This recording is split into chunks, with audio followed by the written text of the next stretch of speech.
Minule jsem spal v Hiltonu a v Marriottu, dneska jsme v Cosmopolitanu, další 5-star hotel a pojďme se podívat, jak to tady vypadá. Máme tady plus top kondicionéry a tyhle věci od Rituals, což je top značka a dokonce to není přilepený, takže jako správný člověk si to můžu odnést domů.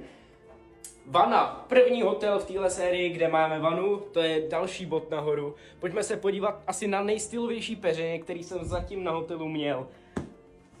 Nějaký skoro, nevím, co to je za barvu, prostě top peřina. A postel, měkoučka, zase nádhera. Televize, jako v každém hotelu, píše Welcome Sebastian Fensel, takže taková klasika, která potěší. Depozitář, můžu si udělat kafe, můžu si tady dát vodu za 100 korun a sednout si na tohle topový křeslo, který krásně vypadá tak, že bych si tady mohl natočit nějaký povídací videa na Instagram. Pojďme se podívat na skříň, máme s trezorem a visí mi tady dokonce žehlička, top. Mohli bychom se podívat i do wellness.